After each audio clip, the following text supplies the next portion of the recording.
Welcome back. From cheese room and spice souk to live honey counter, caviar bar and more.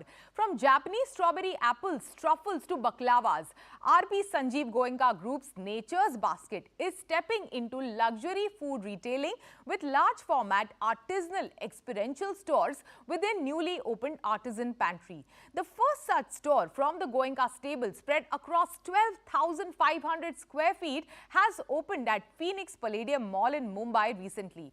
Back in 2019, RP Sanjiv Goenka Group had acquired Nature's Basket from Godrej Industries for a sum of rupees 300 crore. Currently, Nature's Basket operates 32 stores as an upmarket food retailer. In contrast to this, Artisan Pantry will be more luxe, offering imported wines, a diverse range of cheese, a dedicated section for artisan chocolates, honey gourmet fruits and vegetables such as yuzu lemon, multicolored corn, Japanese apple Fuji and more. Besides, the store will feature a restaurant and live kitchens. We caught up with Shashwat Goenka, Chairman Spencer's Retail, on the sidelines of the launch. He mentioned how this concept store is first one amongst many few coming soon under Nature's Basket Artisan Pantry. Listen in to find out more.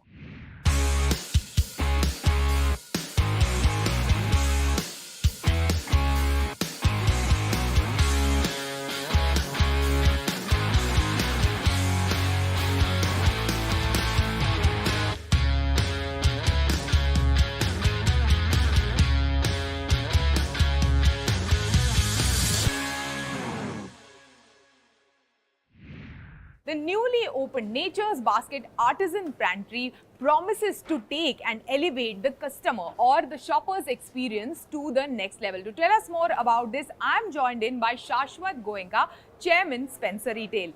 Shashwat, welcome to CNBC TV 18. Hi, thank you, Shibani. Shashwat, this is a new concept store that you're opening, very premium one. Tell us more about it. How did you come up with this concept? Because already there is Nature's Basket in different pockets in South Bombay. Absolutely. So this is a new concept for us. It's called Nature's Basket Artisan Pantry.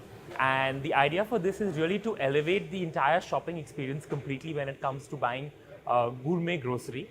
And we're converting gourmet grocery to luxury grocery, right? And that's the idea with this format. Sure. And you know, I'm a regular at a Nature's Basket store very close to my house as well. And some of the products I see look similar, but what else? How is it different from a regular Nature's Basket? Sure. So of course, some of the things will be similar, but a lot of things are very different. And the whole store really boils down to different experiences that you have and all the engagement that consumers can have when they're engaging with all these different products. So for example, here we have the spices souk and the salt station.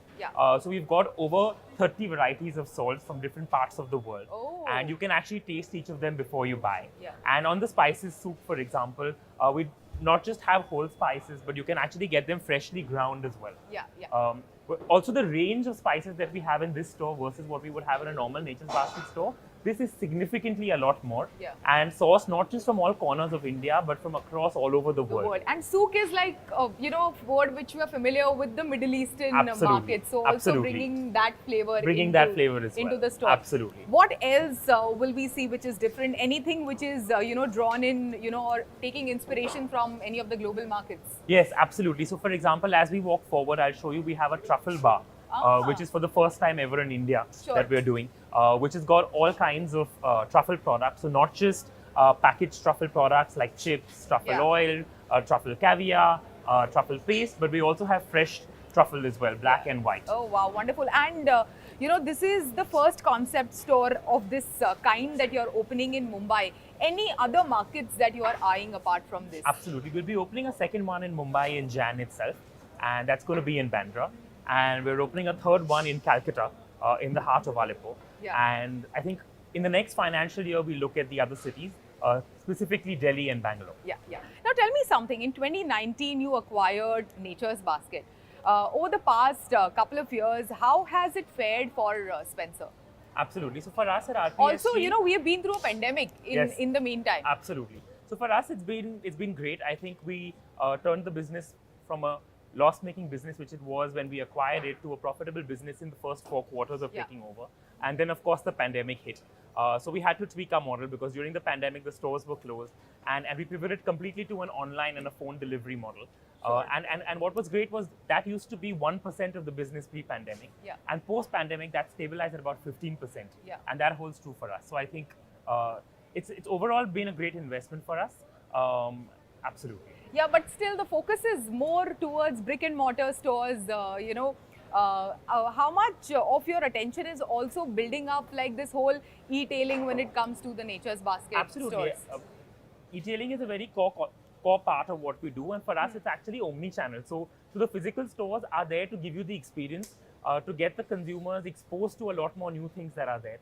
Sure. And we do realize that e-commerce is equally important because that kind of allows you to, one, have a lot more range than you can physically fit in a physical store. Yeah. And more importantly, it's just sheer convenience for the consumer, right? You may come in physically to a store 2 times, 3 times in a month, but you're buying grocery almost every third day. Right? Absolutely. So, that's right. So that's where the e-commerce kind of fits in our strategy. Yeah, and now if you look at Spencer Retail, there is of course the premium with Nature's Basket, super premium with this kind of a concept store. There is an aspirational with Spencer. Absolutely. And then the value offering that you launched earlier this year. Yes. So how do you devise strategies around each of these? So for us, I think each of the 4 different concepts are very, very different, right? And they're straddling different target audiences to some extent, and they're straddling different trip missions as well of consumers. So while our teams are common, so for example, for Spencer's and for the value market, the merchandising team is common, but it's merchandised very differently. Yeah. Same thing with Nature's Basket and Nature's Basket Artisan Pantry. The merchandising team is common, but the merchandise is extremely different. Yeah. Yeah, and we just, we just had a grand festival season over the past couple of weeks. If you can also share with us some of the trends that you have picked up, around this festival season when it comes to both your premium and, your aspirational. Absolutely. So I think this season we've seen footfall come back. We've seen consumers coming back and coming back with a vengeance, right? I think last year what it was for apparel industry, I think this year it is for grocery. Yeah. And we've seen gifting has really picked up as a and gifting has been overall. like your forte with Nature's Basket. Absolutely. And we have our own brand called the Gift Studio. We have a small section right there in the store as well. And I think that's really picking up as well. Yeah, and moving forward or way forward, what are your plans with Nature's Basket? So Nature's Basket at this point has 32 stores. This is the 33rd store. Yeah. We'll be launching 2 more, like I told you, 1 more in Bombay, 1 more in Calcutta under the Artisan Pantry banner by the end of this fiscal. So we'll be at 35 stores. And I think next year we'll open about 5 Nature's Basket stores as they were, and about 3 more Artisan Pantry stores. So 8 more stores to be added. And which other markets apart from Bombay? Bombay, Calcutta, Delhi and Bangalore. Okay. All the best for that. Thank you so much. much. Thanks for joining us today. Thank you. It's a pleasure. With that, it's a wrap on Storyboard this week. You can catch all of our content on Facebook, Twitter and YouTube. Thanks for watching. We will be back same time next week. See you soon.